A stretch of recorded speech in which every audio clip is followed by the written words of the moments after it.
ஹாய்ப்பா. இன்னைக்கு night dinner தான் செய்ய போகிறோம். டின்னருக்கு என்ன செய்ய போகிறோம்னா, இட்லி தோசை செஞ்சு போர் அடிச்சிருச்சு. சரி, சப்பாத்தியில் ஸ்டெப்டு சப்பாத்தி செய்யலாம் அப்படின்னு சொல்லிட்டு சப்பாத்திக்கு மாவு பிசைஞ்சு வச்சுருக்கேன். நம்ம எப்பவுமே பிசைவோம் இல்லையா, அதே மாதிரி நார்மலாக உப்பு போட்டு வார்ம் வாட்டர் ஊற்றி பிசைஞ்சு வச்சுருக்கேன். ஸ்டெப்டு சப்பாத்தி தான் செய்ய போகிறோம். வாங்க, ஸ்டெப்டுன்னா ரொம்பலாம் இல்லை, மைல்டாக ஆனியன் வச்சு தான் செய்ய போகிறோம். வாங்க அது எப்படி செய்யறதுன்னு பார்த்துடலாம். நார்மலாக சப்பாத்தி இந்த மாதிரி பிசைஞ்சு வச்சுட்டேன். இது நல்லா ஊறி ஃபஸ்ட்டு எடுத்தோடனே சப்பாத்தி பிசைஞ்சு வச்சுட்டு மற்ற வேலையை பார்த்தோம்னா சப்பாத்தி நல்லா கொஞ்சம் நேரம் ஊறுறதுக்கு சரியாக இருக்கும். சூப்பராக சாஃப்டாக பிசைஞ்சாச்சு. இப்போ இந்த மாதிரி பவுல் எடுத்துக்கலாம். பவுலில் ஆனியன் போட்டுக்கலாம். வதக்கலாம் வேணாம், ப்ளைனாக தான் சேர்க்க போகிறோம். பச்சை மிளகாய் வேணும்னா போட்டுக்கலாம், ஆனால் நான் பச்சை மிளகாய் சேர்க்க போகிறதில்ல. தேவையான அளவு உப்பு சேர்த்துக்கலாம். தேவையான அளவு கரம் மசாலா சேர்த்துக்கலாம். தேவையான அளவு மிளகுத்தூள் சேர்த்துக்கலாம். கண்டிப்பாக கொத்தமல்லி கருவேப்பிலை சேருங்க வேணும்னா. நான் அது சேர்க்காம கஸ்தூரி மெத்தி சேர்த்துக்கிறேன். அப்புறம் கொஞ்சமாக மிளகாத்தூள். இதை நல்லா அந்த ஈரத்தோடு பசைஞ்சிக்கலாம். தண்ணியெல்லாம் இது பண்ண வேணாம். இது உள்ளே வச்சு தான் சப்பாத்தி நம்ம இது பண்ண போகிறோம்.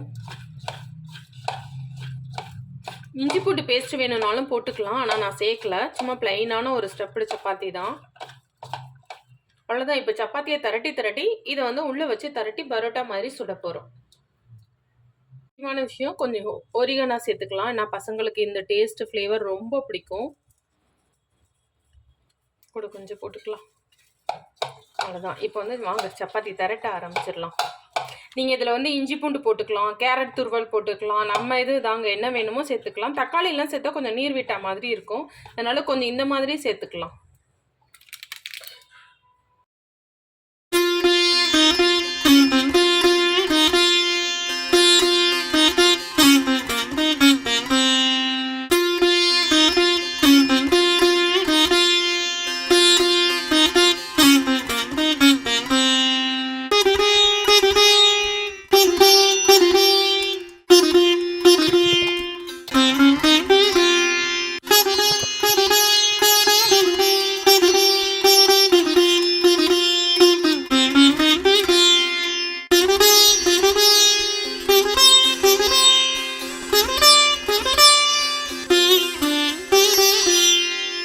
ரெடி ஆயிடுச்சு. சூப்பரான ஸ்டெப்டு சப்பாத்தி நல்லா இருக்கு பாருங்க. உள்ள நீங்களும் கண்டிப்பாக சிம்பிளாக இந்த மாதிரி ஒரு ஸ்டெப்டு சப்பாத்தி ட்ரை பண்ணி பாருங்க. ஸ்மூத்தாக இருக்கு. இப்போ தொட்டுக்க செஞ்சிடலாம். அதில் ஒரு 3 தக்காளியை நல்லா அரைச்சி எடுத்துக்கலாம்.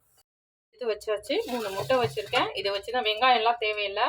சூப்பராக சிம்பிளாக அந்த ஸ்டெப்டு சப்பாத்தி தொட்டுக்கிற மாதிரி செஞ்சு எடுத்து வச்சுருக்கோம். இதுக்கு வெங்காயம் இஞ்சி பூண்டு எதுவுமே வேணாம். ரொம்ப மெனக்கடாமல் ஒரு ஸ்டெப்டு சப்பாத்திக்கு தொட்டுக்கவே தேவையில்லை. ஆனால் கொஞ்சம் சும்மா சிம்பிளாக செஞ்சுக்கலான்னு வச்சுருக்கேன். இதில் இந்த தக்காளியை ஊற்றிடலாம். தக்காளியில் கொஞ்சமாக தண்ணி சேர்த்துக்கலாம்.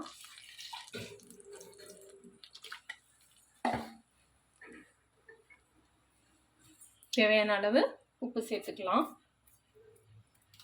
உப்பு சேர்த்துட்டு இந்த பிரி மசாலா தான் இதில் நான் சேர்க்க போகிறேன்.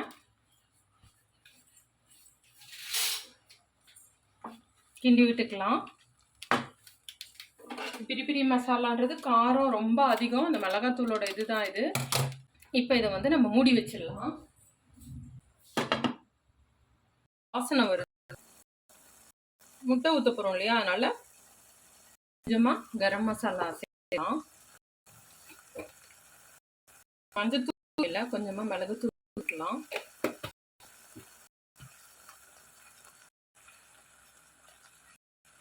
கலந்து விடலாம், வைக்கலாம். எண்ணெய் பிரிஞ்சு வரும்போது நம்ம முட்டையை உடைச்சி ஊற்றலாம். நல்லா இதுவாகிட்டு இருக்கு. இந்த டைமில் முட்டை உடைச்சி ஊற்றணும் இல்லையா, உடைச்சி வச்சுருக்கேன். அதை இதில் ஊற்றிடலாம்.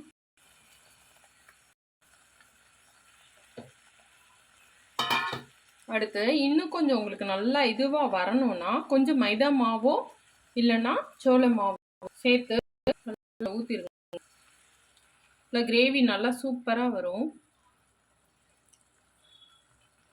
ரொம்ப இல்லாமல் லைட்டாக அப்படி மிக்ஸ் பண்ணி விட்டுட்டு அடுப்பை சிம்மில் வைங்க, கண்டிப்பாக கூட்டி வைக்காதீங்க.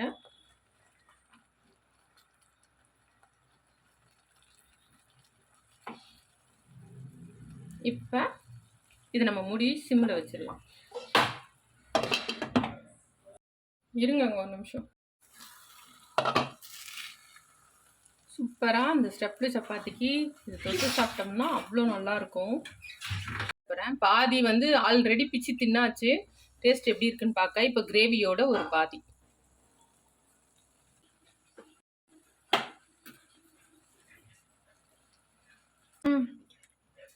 சூப்பராக இருக்குமா?